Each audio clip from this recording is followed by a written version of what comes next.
Iran का हाथ, हूथियों का साथ। इजराइल के लिए ये जोड़ी सिरदर्द की सौगात है। लाल सागर में अब इजराइल का जहाज नहीं होगा, हूथियों का मिजाज चलेगा। इजराइल के लिए समंदर का रास्ता अब शॉर्टकट नहीं रह जाएगा, हूथियों का डेथ वारंट हो जाएगा।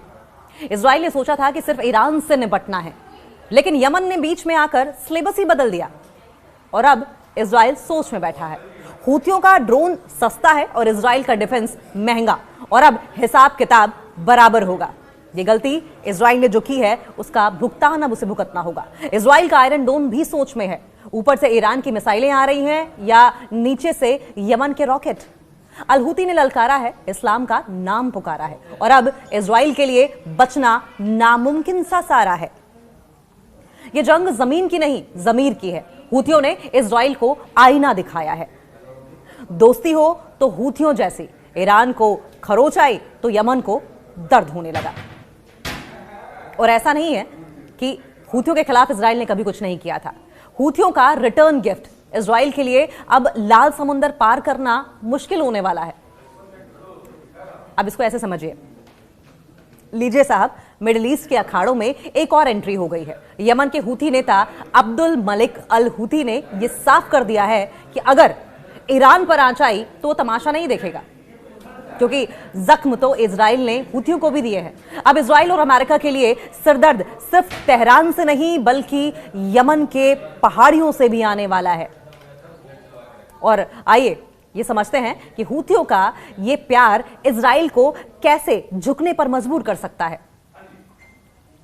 शायद इजराइल ने कभी सोचा भी नहीं होगा, क्योंकि अगर लाल सागर की बात करें तो स्ट्रेटेजिक लिहाज से रेड सी बहुत इंपॉर्टेंट है, जिसमें हूथियों ने नो एंट्री का बोर्ड लगा दिया है इजराइल अमेरिका के लिए। इजराइल सोच रहा था कि ईरान को मजा चखाकर वो चैन की सांस लेगा, लेकिन हूथियों ने उनके ट्रेड रूट को, उनके व्यापारिक रास्तों की चाबी अपने हाथ में ले ली है अब। और अब इजराइल के जहाजों को लाल सागर से गुजरने के लिए वीजा नहीं बल्कि हूथियों की मिसाइलों से दुआ मांगनी होगी, परमिशन लेनी होगी। और अगर हूथियों की मिसाइलें रहम खाएंगी तो ट्रेड होगा, और अगर रास्ता बंद हुआ तो इजराइल में सामान की कीमत ऐसे बढ़ेगी जैसे रॉकेट की तेजी के साथ वहां पर महंगाई बढ़नी शुरू हो जाएगी। नंबर 2, सस्ते ड्रोन। हूथियों के पास एक बहुत बड़ी पावर यह है कि उनके पास सस्ते ड्रोन है और उधर महंगा आयरन डोम है। एक तरफ सस्ते ड्रोन, दूसरी तरफ महंगा आयरन डोम। इजराइल का आयरन डोम बहुत ही हाईटेक है, लेकिन हूथियों के पास वो जुगाड़ है, वो जुगाड़ू ड्रोन है और मिसाइलें हैं जो बहुत सस्ती पड़ती हैं। अब इजराइल को लाखों डॉलर की मिसाइलें दागनी पड़ेंगी सिर्फ उन ड्रोन्स को गिराने के लिए जो शायद हूथियों ने पॉकेट मनी से ही बना लिए हो, या तो अब इसे इस तरीके से कह लीजिए, ये तो वही बात हुई कि मक्खी मारने के लिए तोप चलाना पड़ा, और तोप चलाने में ही इजराइल बर्बाद हो जाएगा। इस्लाम पर हमला, इमोशनल कार्ड की भी एंट्री हो चुकी है। अल हूती ने इसे इस्लाम बनाम दुश्मन की लड़ाई बताकर मामला ही बदल दिया है, और अब यह सिर्फ 2 देशों की जंग नहीं रही है बल्कि एक धार्मिक मोर्चे की शक्ल ले चुकी है। इजराइल ने सोचा था कि वो ईरान को अलग थलग कर देगा, लेकिन यहां तो हूथियों ने भाईचारे का ऐसा हाथ बढ़ाया है कि अमेरिका और इजराइल अब नए मैप देखने पड़ेंगे उन्हें। नंबर 4, 2 तरफा मार, डबल ट्रबल कह लीजिए। इजराइल पहले ही लेबनान और गाजा के मोर्चों पर बिजी दिखाई दे रहा है। अब इतने मोर्चे खोलेगा तो कहां कहां से निपटेगा, कहां कहां से रिसोर्सेस लाएगा, कितनी मिसाइलें लाएगा, कितने आयरन डोम खड़े करेगा, कितने सैनिक लाएगा। यह बात इजराइल ने पहले सोची नहीं। और अब यमन से आने वाली धमकियों ने उनकी 2 फ्रंट वॉर की प्लानिंग को भी 3 फ्रंट बना दिया है।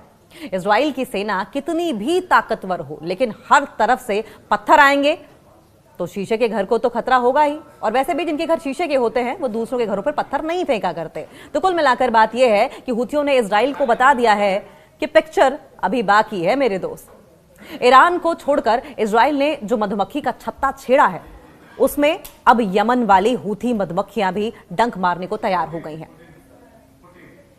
अब संभवतः इजराइल को समझ आए, लेकिन इजराइल समझने को तैयार नहीं है। बात यह है कि यमन का ईरान को भी समर्थन है। अमेरिका इजराइल के खिलाफ एक नया मोर्चा खोलकर बैठा है। यमन के हूथी नेता अब्दुल मलिक अल हूथी ने हाल ही में एक कड़ा बयान जारी किया, एक ऐसा बयान दिया जिससे इजराइल अब परेशान घूम रहा है, क्योंकि इजराइल को डर यह है कि तमाम देश अगर एक हो जाएंगे तो इजराइल का क्या होगा। ईरान के प्रति अपना पूर्ण समर्थन हूथियों की ओर से घोषित कर दिया गया है, डिक्लेयर कर दिया गया है। और यह स्टेटमेंट उस समय आई जब क्षेत्र में, जिस पूरे रीजन में टेंशन अपने चरम पर है। ये पूरा विवाद, इसके मेन पॉइंट्स क्या हैं, ये समझते हैं। इस्लाम और मुसलमानों पर युद्ध की बात कह दी है, इस्लाम और मुसलमानों पर जंग की बात कह दी है। अल हूती ने इजराइल और अमेरिका द्वारा ईरान पर किए गए हमलों को लेकर केवल एक राजनीतिक टकराव नहीं कहा, बल्कि इस्लाम और सभी मुसलमानों के खिलाफ युद्ध करार दिया है। इस्लाम और सभी मुसलमानों के खिलाफ जंग करार कर दी है। और उनके मुताबिक ये आक्रमण, ये अटैक केवल ईरान तक सीमित नहीं है, बल्कि इसका मोटिव, इसका उद्देश्य पूरे मिडिल ईस्ट को डिस्टेबलाइज करना है। नंबर 2, हूथियों की अगर भूमिका की बात करें, तैयारी की बात करें, तो हूथी नेता ने साफ साफ कह दिया है कि उनका संगठन, उनकी ऑर्गेनाइजेशन ईरान और वहां की जनता के साथ कंधे से कंधा मिलाकर चलेगी, कंधे से कंधा मिलाकर खड़ी है। उन्होंने ये वार्निंग दी है कि वे किसी भी स्थिति में और विकास के लिए पूरी तरीके से तैयार है। किसी भी तरह का डेवलपमेंट होगा, किसी भी तरह की सिचुएशन आएगी, हूथीज इजराइल से मुकाबला करने के लिए तैयार हैं। इसका सीधा मतलब यह है कि हूथी ग्रुप्स आने वाले समय में इजरायली या फिर अमेरिकी हितों के खिलाफ सैन्य कार्रवाई तेज कर सकता है, यानी खुलकर हूथी इजराइल के खिलाफ सामने आ सकते हैं। लेकिन इस टेंशन की अगर बैकग्राउंड की बात करें तो 28 फरवरी की घटना, जब टेंशन बढ़ी थी, जब 28 फरवरी को इजराइल और अमेरिका ने ईरान पर एक जॉइंट अटैक किया था, एक साथ मिलकर इन्होंने अटैक किया था। ईरानी अधिकारियों के दावे के मुताबिक इस हमले में लगभग 1300 लोग मारे गए थे, 10,000 से ज्यादा लोग घायल हुए थे। और सिर्फ इतना ही नहीं, इसी के जवाब में बाद में ईरान ने उन गल्फ कंट्रीज, उन खाड़ी देशों इराक और इजराइल पर ड्रोन और मिसाइल से अटैक किए जहां पर अमेरिकी मिलिट्री बेसेस हैं, जहां पर अमेरिकी सैन्य ठिकाने हैं। नंबर 4, इसका प्रभाव क्या होगा? देखिए, क्षेत्रीय युद्ध का खतरा बढ़ जाएगा, रीजनल क्लैशेस बढ़ेंगे। हूथियों के इस खुले समर्थन से लाल सागर यानी कि रेड सी और आसपास के समुद्री इलाके की अगर बात करें, आसपास के समुद्री व्यापार मार्गों पर खतरा बढ़ सकता है।